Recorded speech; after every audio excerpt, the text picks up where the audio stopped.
নমস্কার। আশা করি আপনারা সকলে ভালোই আছেন। সিম্পলি নো চ্যানেলে আপনাদের সবাইকে স্বাগত জানিয়ে আমি আমার এই চ্যানেলের প্রথম ভিডিওটি উপস্থাপন করতে চলেছি। আশা করি আমার এই চ্যানেলটি আপনাদের সকলের প্রিয় এবং গ্রহণযোগ্য। শুরুতেই জানিয়ে রাখি, আমার এই চ্যানেলে আপনারা কি কি জানতে পারবেন।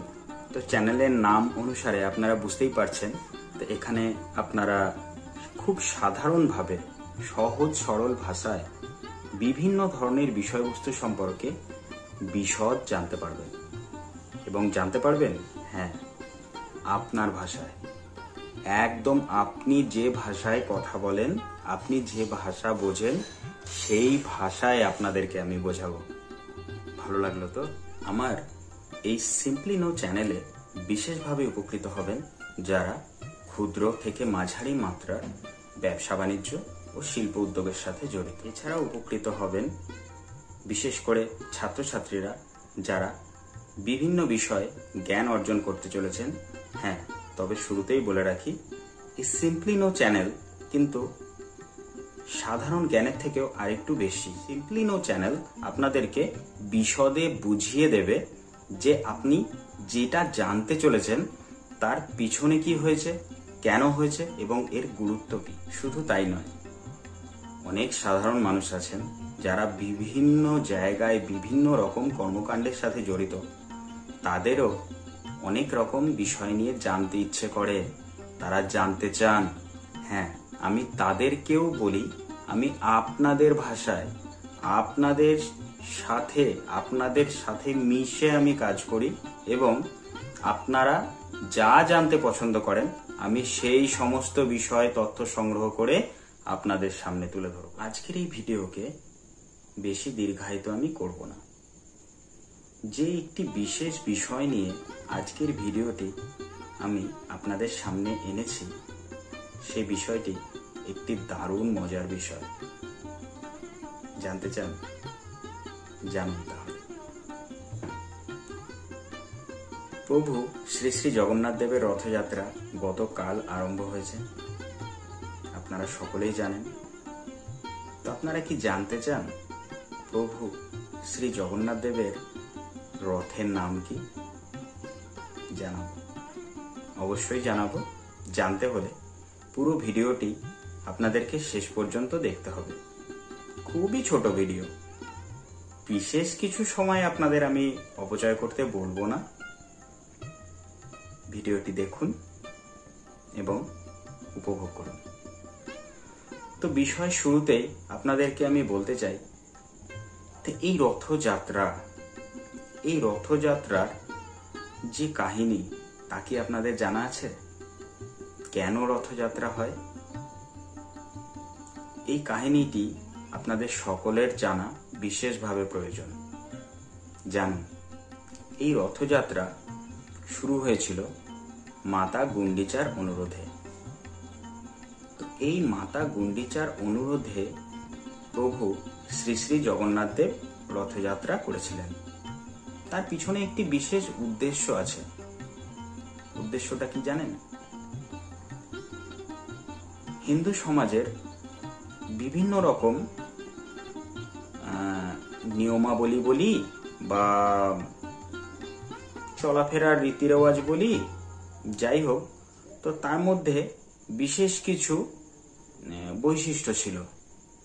তো তারই মধ্যে এক হলো, যারা হিন্দু ব্যতীত অন্য সম্প্রদায় তারা এবং আমাদের জাতিভেদ প্রথার মধ্যে যারা নিচু স্তরে থেকে যারা বিলং করেন, তাদের প্রাচীন হিন্দু সভ্যতায় মন্দিরে প্রবেশ এক প্রকার নিষেধ ছিল বললেই চলে। তো তাদের তো ইচ্ছে হয় প্রভুর দর্শন করতে, তারা কিভাবে করবেন? একমাত্র সেই সমস্ত চিন্তা ভাবনা করেই প্রভু জগন্নাথ দেবের এই রথযাত্রা। শুধু তাই নয়, যারা অপরাধী, বিভিন্ন অপরাধমূলক কার্যকলাপ করেছেন, তাদেরও মন্দিরে প্রবেশ নিষেধ ছিল। তো তারা কি করে প্রভুর দর্শন করবেন? তো তারাও প্রভুর দর্শন করতে পারবেন। জগন্নাথ দেব জাতি বিভেদ, মানুষের মধ্যে বিভেদ তৈরি করা এবং এই সমস্ত কিছুতে একদম বিশ্বাস রাখতেন না। তিনি সকলের প্রভু, তাই তো তিনি মহাপ্রভু, তাই নয়? তো সেই জন্যই তো এত এত লোকের সমাগম। এখানে জাতি বর্ণ কোনো বিভেদ নেই। সেই জন্য জগন্নাথ দেব তিনি এই রথযাত্রার মাধ্যমে সকল ধরনের মানুষকে, সমাজের সকল প্রকার মানুষকে, সকল বর্ণের সকল জাতির মানুষকে তিনি তার মুগ্ধ দর্শন দিয়েছিলেন। এবং তার মাধ্যমে যারা খারাপ ধরনের কার্যকলাপ করেছিলেন এবং নিজেদেরকে পাপী বোধ করতেন, তারাও প্রভুর দর্শনে তাদের মুক্তি লাভের পথ অর্জন করেছিলেন। যারা জগন্নাথ দেবের এই রথযাত্রায় অংশ নিয়েছিলেন তারা, এবং যারা অংশ নিচ্ছেন বা অংশ নেবেন ভবিষ্যতে, তারা সকলেই পুণ্য অর্জন করবেন। তো এই ছিল জগন্নাথ দেবের রথযাত্রার কিছু সংক্ষিপ্ত এবং সংগৃহীত গল্প। আচ্ছা, এবার আমি অবশ্যই যাব সেখানে যেটা নিয়ে আমার আজকের এই ভিডিও। প্রভু জগন্নাথ দেবের রথের নাম কি জানেন? জানাবো।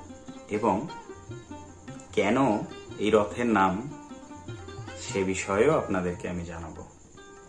দেখতে থাকুন। তবে আপনাদের কাছে আমার একটি ছোট্ট অনুরোধ, আমার এই যাত্রাপথে আপনারাই আমার একমাত্র সঙ্গী এবং আমার একমাত্র সম্বল। আপনারা অনুগ্রহ করে যদি আমাকে একটু সাপোর্ট করেন, তাহলে আপনাদের উদ্দেশ্যে আমি আরো অনেক বিভিন্ন বিষয়ে, বিভিন্ন রকম জ্ঞাতব্য সমস্ত বিষয়বস্তু আপনাদের সামনে আমি তুলে ধরতে পারবো। আপনারা যদি আমাকে সহযোগিতা করেন, আপনারা যদি আমাকে ভরসা যোগান, আপনাদের জন্য আমি পারবো। অনুগ্রহ করে আমার চ্যানেলটিকে সাবস্ক্রাইব করে দেবেন।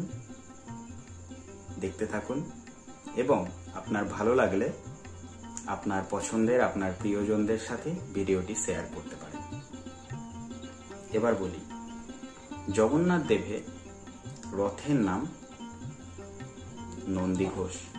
এবং সে সাথে আরো জানিয়ে রাখি, প্রভু জগন্নাথ দেবের ভ্রাতা শ্রী শ্রী বলভদ্র দেবের রথের নাম এবং মাতা সুভদ্রার রথের নামও। প্রভু শ্রী শ্রী বলভদ্র দেবের রথের নাম তালধ্বজা এবং মাতা সুভদ্রার রথের নাম পদ্মধ্বজা। এবার আমি প্রভু শ্রী শ্রী জগন্নাথ দেবের যে রথ নন্দীঘোষ সে সম্পর্কে কিছু জানাবো। তো কে এই নন্দীঘোষ? বুঝতে পারছেন? হ্যাঁ, কথিত আছে যে ইনি সেই নন্দী, শ্রী শ্রী মহেশ্বর দেব ভোলানাথের প্রিয় নন্দী। তো এর পিছনেও কিছু কাহিনী আছে, সে কাহিনীটি আজকে আপনাদের আমি বলবো। ত্রেতা যুগে ভগবান শ্রী রামচন্দ্রের সাথে লঙ্কাধিপতি রাবণের যে যুদ্ধ হয়েছিল, সেই যুদ্ধে লঙ্কাধিপতি রাবণ একটি রথের ব্যবহার করেছিলেন এবং ভগবান শ্রী রামচন্দ্র তিনি কিন্তু ভূমির উপর অধিষ্ঠান হয়ে যুদ্ধ করেছিলেন। তো এই অবস্থায় তিনি ঈশ্বরের কাছে প্রার্থনা করেন যে তার জন্য একটি রথের ব্যবস্থা করে দিতে। তো প্রভু শ্রী রামচন্দ্রের সেই অনুরোধে সাড়া দিয়ে দেবতাদের আশীর্বাদ পুষ্ট একটি রথ শ্রী রামচন্দ্রকে প্রদান করা হয় এবং স্বয়ং মহাদেব নন্দীকে নির্দেশ দেন, তুমি এই রথের উপর থাকবে। তো নন্দী সেই রথে ছিলেন এবং বলা হয় যে যখন ত্রেতা যুগে শ্রী রামচন্দ্রদেব এবং রাবণের সেনাবাহিনীর সঙ্গে ভীষণ যুদ্ধ হয়, তো এই নন্দীর গর্জনে রাবণের অর্ধেক সেনা প্রাণ হারিয়েছিলেন। তো এই সেই নন্দী, এবং সেই সময় ভগবান শ্রী রামচন্দ্রের কাছে যেই রথটি দেবতারা পাঠিয়েছিলেন তার নামও ছিল নন্দী ঘোষ। তো সেই নন্দী ঘোষ তিনিই কিন্তু এই প্রভু শ্রী জগন্নাথ দেবের রথ রূপে চলে এসেছেন। আশা করি আপনাদের সকলের ভালো লাগলো। নমস্কার, ভালো থাকবেন।